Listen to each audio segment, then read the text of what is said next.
Thank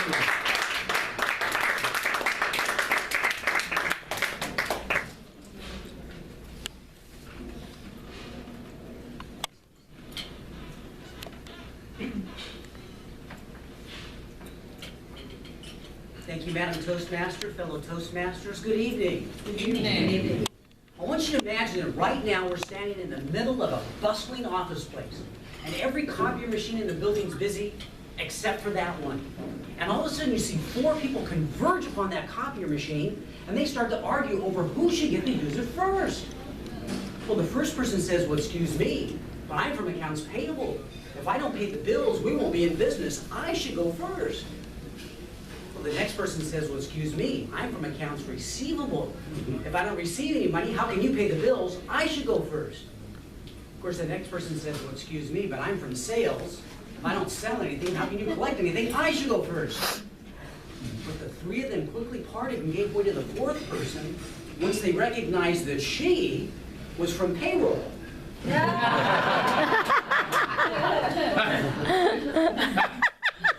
They knew who the most important person was in that organization.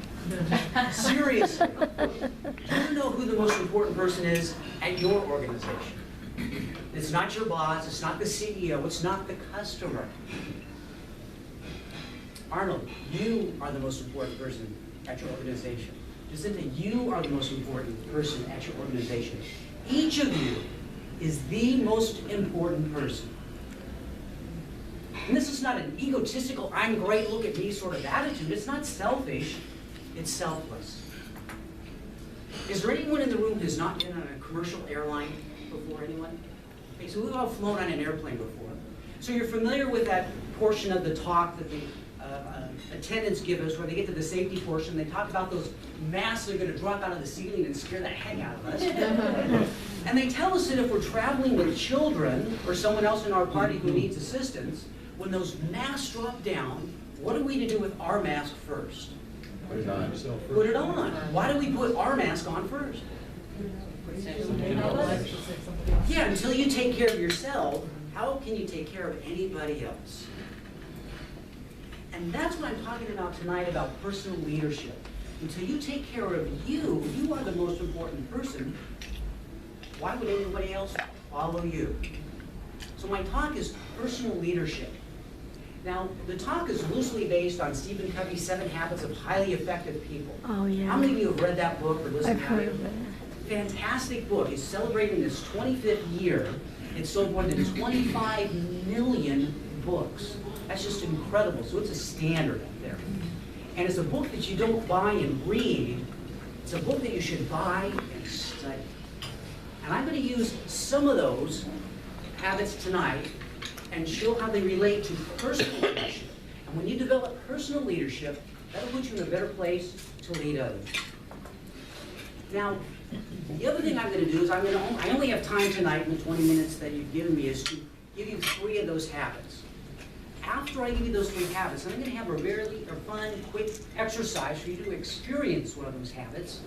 And then at the end, I'm going to ask you to identify what idea did you get from this talk that you feel would really be of advantage to you. And if you got at least one idea tonight, would that be a good use of your time? Yeah. Fantastic. So let's jump right in and let's talk about what Covey called was the 4th habit. And he didn't coin this phrase, he admits that in his book, but I'm sure you've heard it before, win-win. Now Covey said that what he means by win-win is when 2 people interact with each other, they both feel good enough about the interaction that when they're done interacting, they will at least refer that person to someone else to interact with them, or they will engage with that other person again in the future. They both got something out of it, they both got a win. That make sense? Mm-hmm. Now, usually we talk about win-win in the context of negotiations. Now, negotiation isn't just negotiating a price. I mean, have you ever negotiated with your boss to get time off? Yeah. I negotiated with my teenage daughters daily, it seems. But let's pick something that's priced. Let's say Scott has a car that Scott wants to sell for $5,000. And Carolyn wants to buy a car, but Carolyn only wants to spend $4,000. Now, when two people like Scott and Carolyn come together, what do they usually end up doing? They compromise, which would be, right, 4,500, they meet in the middle. But if they settle on 4,500, did Scott get what he wanted? No. Well, that's a lose for Scott. Or did Carolyn get what she wanted? No. That's a lose for Carolyn. That's a lose-lose. Covey says we want win-win. Now, Scott, let's say you're real good at negotiating. You get Carolyn up to your $5,000. Now what happened to Scott? Win-win. He won, but what happened to Carolyn? Lose. She lost. That's a win-lose. Or Carolyn, you're even better at negotiating than Scott. You get him down to the $4,000. Now what happened to Scott? He lost. He lost, and Carolyn won. That's a lose-win. Covey says we want win-win. Don't settle for lose-lose, win-lose, or lose-win. He says if you can't get win-win, the only other option, no deal. Win-win or no deal. Don't settle for anything else. So Scott, you would say, hey, Carolyn, thank you so much for coming and looking at my car. I appreciate it, but no hard feelings, no deal. Carolyn, thank you very much, Scott. Not in my price range, no hard feelings, no deal. But before we jump to no deal, Covey says to use the next habit, which is seek to understand others before being understood. The key there is to seek to understand others before making yourself understood. And it works something like this. Now, I got this from Roger Dawson, who speaks on negotiations, and he gave me this example. He said, let's imagine that we have two daughters who have come into the kitchen at the exact same time. Each want to make their favorite recipe and share it with each of their own friends. But each recipe calls for one whole lemon, and there's only one lemon in the kitchen. How could they solve this dilemma? Cut it in half. But then that's kind of a lose-lose because they want to make a full batch for all their friends, right? That's not a win. What else could they do? You can share the batch. They could share the batch of, you mean pick one batch or the other? Split the batch into two parts. Well, and divide it, but again, they're getting less than what they anticipated to make for their friends. Go buy another lemon. Yeah, go buy another lemon, right? Eric says no, but then who wins? I mean, you go buy the lemon, you lose time, I'm gonna start making it right now. So that's still a win-win. So if they can't get a win-win, what's the other option? No deal. No deal. Oh. So let's not beg for our friends, let's go to the movies, let's go shopping, let's go do something else. But before they jump to no deal, they take the time to understand each other, and it's in the understanding that they recognize that one recipe calls for the juice of a whole lemon, and the other one calls for the rind of a whole lemon. There's the win-win. Now that doesn't mean that everybody gets everything they want, it doesn't mean everything ends up hunky-dory. Let's go back to Scott and Carolyn. Let's say that they do, go ahead. Sorry. Let's say that they do decide to meet at 4,500. But in the understanding, Carolyn heard Scott say that he had just performed a lot of maintenance on the car, and Carolyn's thinking, wow, I'm not gonna have to put any maintenance into this for maybe 6-9 months. She feels good about going up to the 4,500, she's won. Or let's say that Scott's thinking, boy, if I don't sell this today to Carolyn, I gotta start making those insurance payments again, and I don't wanna do that, I'll go down to the 4,500, he's won. Win-win doesn't mean that everybody gets everything they want. It means that everybody feels good about what they got. That's win-win. And when you feel good about interacting with another person, you'll want to do business with them again, or interact with them again, or at least refer them to somebody else. And it comes through seeking to understand others before being understood. Now the sixth habit, Covey called synergy. Does anyone know the definition of synergy? Where the whole is greater than the sum of the parts. I'm sorry, what? Where the whole is greater than the sum of the parts. Exactly, where the whole is greater than the sum of the parts. In other words, 1 plus 1 doesn't equal 2. 1 plus 1 could equal 5, or 10, or 100. And Covey talked about the idea that when two people come together to work on a problem, together they'll come up with more solutions than if they each worked on the problem separately. And Covey also pointed out this is where successful people have mentors. They learn from others. The old, don't make the mistakes yourself, learn the mistakes of others. Now, how many of you have had a mentor somewhere or sometime in your life, right? We all have, and they're so powerful, and all a mentor is someone who knows something you want to know, or someone who's been where you want to be. And again, learn by their experience. And here's an example of how powerful they are.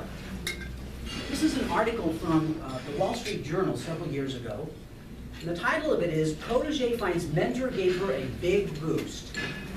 It says, in 1987, Anne Lynn O'Brien took a $45,000 a year secretarial job serving Gerard Roche, the top CEO hunter for Heidrick and Struggles International, a major executive search firm.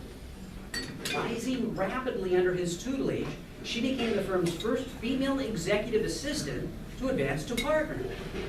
Miss O'Brien, 46 years old, now makes an estimated $1 million a year as a senior partner and co-head of Heidrick's global consumer products practice in New York. And the article goes on to give credit to Mr. Roche for being her mentor and helping her get to that $1 million salary. I've been trying to get hold of Mr. Roche. I mean, wouldn't he know something we want to know? And that's the idea, is to find people who know something that you want to know. Now, when my background is in sales. Actually, my first career choice was to be a rock star. Didn't make it, and then I got into sales. And when I got into sales, I didn't know anything.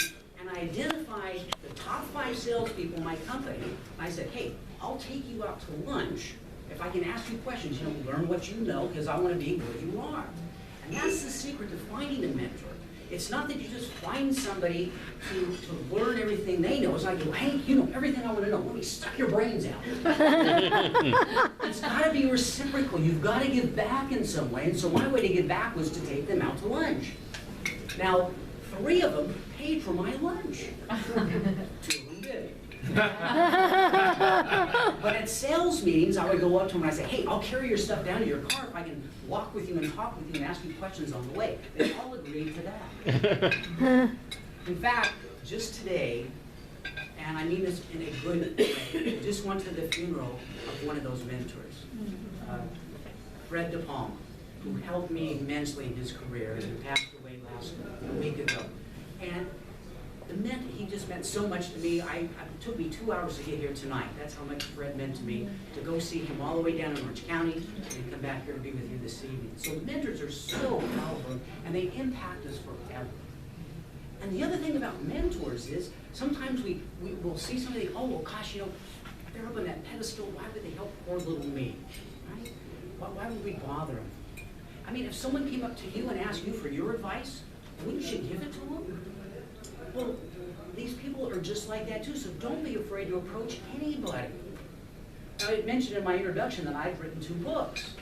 My first book, I didn't have any testimonials, like on the back of the book.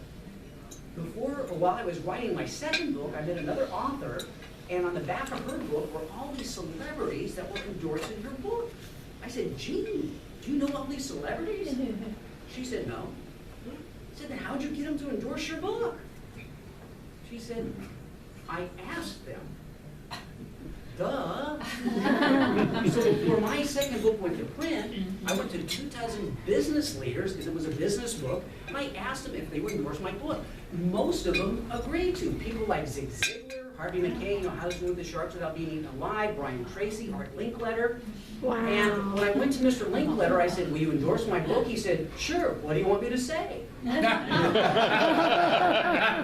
Well, on the back of the book it says, great ideas will help my company immensely. Art Linkletter. I wrote that line for him. He just signed a form saying that I had the right to use his book. And that was the reciprocal part. What's in it for him, his name's on the back of my book.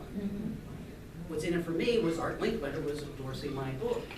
So don't be afraid to approach these people. Many years ago, I decided that one of the topics I wanted to become an expert on in public speaking was customer service. And one thing they say is to read every book there is on customer service. So I started reading book after book after book, and you know how many bad books are out there? I don't want to read the bad ones, I just want to read the good ones. So I identified, in my estimation, the top 10 speakers on customer service, wrote each of them replied back and gave me a list of, I said, what are the top 5 books you would recommend? And they gave me the list. One gave me a list of like 40 books. I go, I don't want 40. So here's the letter I got back from Harvey McKay. And you can see the books that he recommended were underlined by his secretary here. So Mr. McKay took time out of his busy day to respond to my request and send me this letter. So don't be afraid to ask people for help. The other thing I've learned about mentors, they don't even have to be alive. They can be dead, right? I mean, think about it. One of my, what I guess would consider mentor is Benjamin Franklin. The autobiography of Benjamin Franklin is a foundational book for personal success. And yet, Franklin wrote that book hundreds of years before I was ever born. But here's the other advantage of going to mentors, dead or alive. As I'm reading that book from Benjamin Franklin, I'm not just learning what Franklin knew, I'm learning what he learned from all the people he knew. Think of the people that Franklin knew. So find mentors. They are so powerful. So that's synergy, learning from the ideas and experience of others. I want to give you a chance right now to experience synergy. And I know some of you in the room have gone through this exercise before, so don't tip it off to anyone else, but I invite you and encourage you to participate again. Now, everybody needs a pen or pencil, and everyone needs a sheet of paper. Now, you might just use the back of your agenda. Does anyone need a pen or a pencil? I've got a lot of pencils there. Everybody, what a good group. How do you know not to come to a meeting without a pen? Okay, so is everybody ready to write? Ready. This is very simple. It's not going to tax you, I promise. For 45 seconds, I want you to write down as many vehicles that you can think of that begin with the letter S. S like Sam. Just write down as many vehicles as you can think of that begin with the letter S. S like Sam. 45 seconds starts now. Vehicles that begin with the letter S. This is working by yourself. Vehicles that begin with the letter S. Some of you now know what 45 seconds and an eternity. 15 more seconds.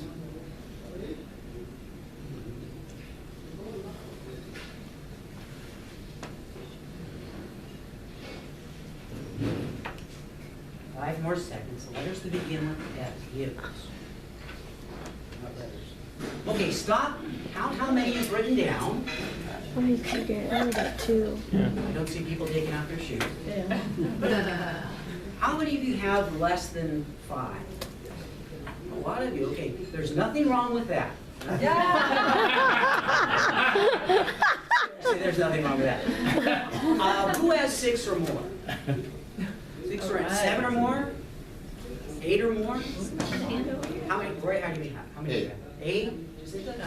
10. Anyone have more than Jacinta? 10. Okay. Now here's what I want you to do, is I want you to partner up with 2 or more than 3 people sitting near you, and I want you to combine your list and see how many the group came up with. Now, if both of you chose Saturn, that only counts as 1. Trying to come how many unique names did you come up with between the 2 or 3 of you? So go ahead and combine your list with a name.